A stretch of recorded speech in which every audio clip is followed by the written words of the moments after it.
तो दोस्तों वॉकहार्ट लिमिटेड यानी कि वॉकहार्ट फार्मा के नाम से भी शेयर को जाना जाता है। तो कंपनी ने अपने क्वार्टर 2 के नंबर को डिस्क्लोज कर दिया है। तो चलिए देखते हैं क्या है क्वार्टर 2 के नंबर्स के अंदर। डाटा बेस के लिए कंपनी को उसे क्रॉस में दिया गया है। पिछले क्वार्टर की बात करें तो पिछले क्वार्टर में कंपनी का टोटल रेवेन्यू 644 करोड़ के आसपास जो कंपनी ने ऑपरेशन से जनरेट किए थे। पिछले साल 669 करोड़ के आसपास 679 करोड़ के आसपास, जबकि अभी देखें तो बढ़ के 753 करोड़ के आसपास आपको देखने को मिला। तो साल दर साल देखें तो साल दर साल कंपनी के रेवेन्यू के अंदर एक अच्छी खासी तेजी आपको देखने को मिली। अप्रोक्सीमेटली बोल सकते हैं 11% के आसपास का जंप है।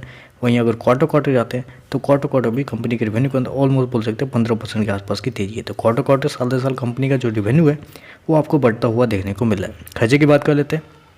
पिछले क्वार्टर में कंपनी खर्चे 762 करोड़ के आसपास, पिछले साल 771 करोड़, अभी देखें तो 812 करोड़ के आसपास आपको देखने को मिल रहा है। तो कंपनी के खर्चे देखें तो कंपनी के खर्चे भी ऑन एन एवरेज कंट्रोल में ही देखने को मिल रहा है।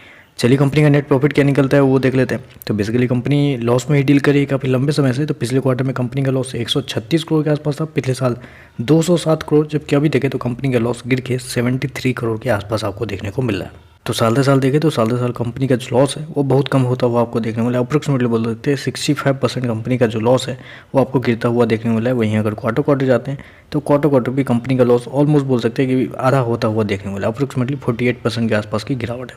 तो कंपनी का लॉस जो है वो क्वार्टर साल दर साल आपको संभलता हुआ देखने को मिला है। लेकिन हाँ, मैं आपको एक चीज़ और हाईलाइट करना चाहूँगा। पिछले साल कंपनी को 195 करोड़ का एक्सेप्शनल आइटम में लॉस लगा था। उससे पहले देखें तो मात्र 35 करोड़ का ही लॉस था कंपनी को, जबकि इस क्वार्टर में देखें तो इस क्वार्टर में भी कंपनी का जो लॉस है वो 35 करोड़ के आसपास ही है। तो यहाँ पे जो है थोड़ा सा कंपनी की तरफ से लॉस जो है और कम हो सकता था, क्योंकि फार्मा सेक्टर आप सभी को पता है कि फार्मा सेक्टर एक बड़ी रैली के लिए तैयार हो रही है। अभी पिछले कई समय से सारे फार्मा सेक्टर के नंबर अच्छे आ रहे हैं। तो इस क्वार्टर में ज़्यादातर उम्मीद होनी चाहिए थी कंपनी की तरफ से कि कंपनी इस क्वार्टर में अपने आप को पॉजिटिव में ले जाती तो ज़्यादा बेहतर रहता। चलिए कंपनी के ईपीएस क्या देखते हैं। पिछले क्वार्टर में 9 रुपये का माइनस, पिछले साल 13 रुपये का माइनस, अभी देखें तो अभी भी 5.5 रुपये का माइनस में आपको देखने को मिल रहा है।